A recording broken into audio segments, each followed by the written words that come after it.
From Anakin Skywalker's iconic return to the screen to the latest teaser showing the hunt for Ezra Bridger, here's all you need to know about the Star Wars miniseries Ahsoka. Starting with the cast. I mean, can you imagine a Star Wars show that doesn't have some of the most talented actors behind it? Absolutely not. It turns out that one of Ahsoka's closest friends is making it to the live-action scene too. I'm talking about none other than Sabine Wren, who's going to be played by Natasha Liu Bordizzo. For those who don't know, she's the same Mandalorian who had the Darksaber before Moff Gideon got his hands on it. So you'll probably find out more about how he got it from her. You've also got other big names, such as Amon Esfandi, who's playing another character from the Rebels animated show, the young Jedi Ezra Bridger. Though previously it was suspected that Mina Massoud could be playing him, the actor posted a tweet to make it official. Who else could pull the villain off better than him? Though there's not a lot of information about their roles yet, they're going to be major ones. That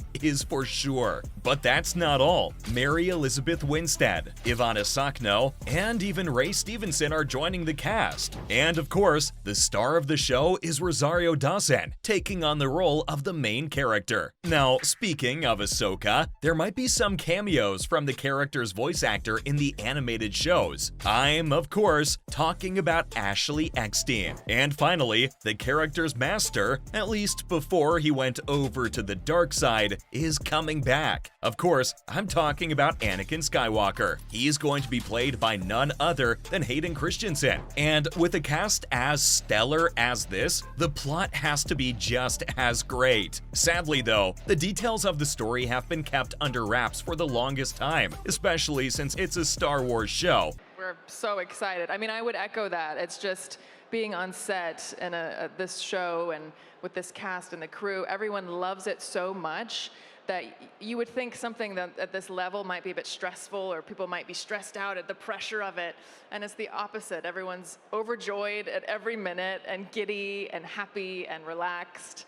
And I just was like amazed that I got to be a part of that atmosphere. So of course, they don't want any spoilers to make their way out. Despite that, new footage has recently emerged, giving hints about what could happen. Turns out that both Ahsoka and Sabine are going to be searching for someone. That someone is none other than Ezra Bridger. But here's the fun part. Ahsoka's cameo in The Mandalorian also indicates what the plot might be moving towards. Of course, you find that out after one of the coolest battles in the entire show, as they finally defeat Morgan Elsbeth. Turns out that now she wants to go after an even bigger villain, who might be controlling everything from behind the scenes. It's none other than General Thrawn, the very same one that was one of the biggest villains that the characters from Star Wars Rebels had to face off against. So it will be pretty interesting to see how she does that and if she succeeds. Not just that, but everyone knows that he's one of the most terrifying villains in the entire franchise. So it's super cool to finally see him in a live-action show. Star Wars Rebels ended on what most people consider to be a cliffhanger. This show now has a chance to finally link things up between them and create a more coherent timeline. With such a fantastic plot on the line,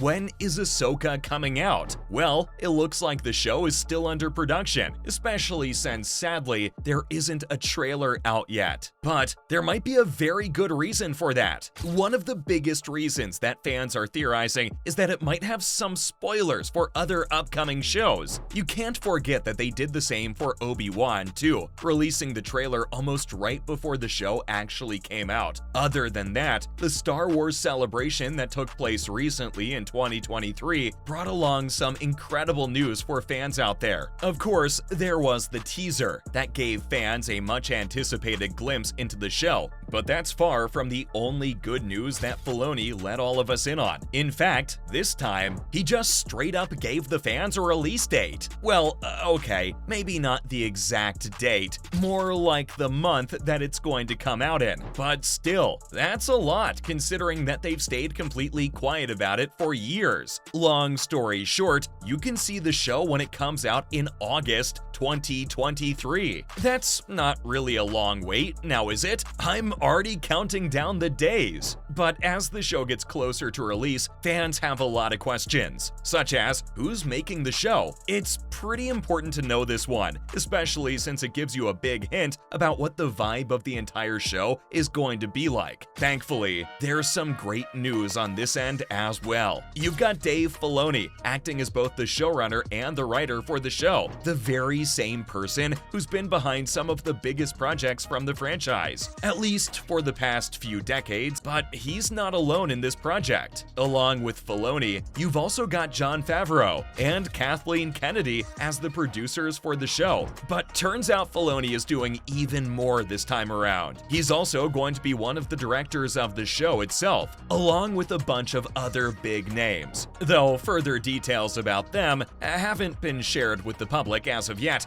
But of course, the rumor mill is absolutely buzzing with excitement. Why? Because the director of Spider-Man Into the Spider-Verse, Peter Ramsey, is expected to come in and direct a couple of episodes. All in all, the show is starting to look like it's going to be an absolute banger. But that brings me to another big question. What part of the Star Wars timeline is the show set in? There's no denying that the franchise's timeline can get really confusing at times, so a lot of people have a bunch of questions about the setting of the show, but thankfully, there is some clarification about it. It turns out that it will take place between the events of Return of the Jedi and The Force Awakens, putting the show in a really unique position where it has a lot of potential. Not only that, but it's giving the fans hope about Ahsoka finally getting to meet another major character in the franchise. Of course, I'm talking about Luke Skywalker. Can you imagine how incredible that would be? Could that be why she tells Mando in Season 2 of The Mandalorian that she can't help Grogu? I mean, is she indirectly leading him to Luke? My mind is going crazy with all these theories. But considering all of this, could the show also get a second season? You know, if you guys love it enough, hopefully we'll get a second season and get to do it again.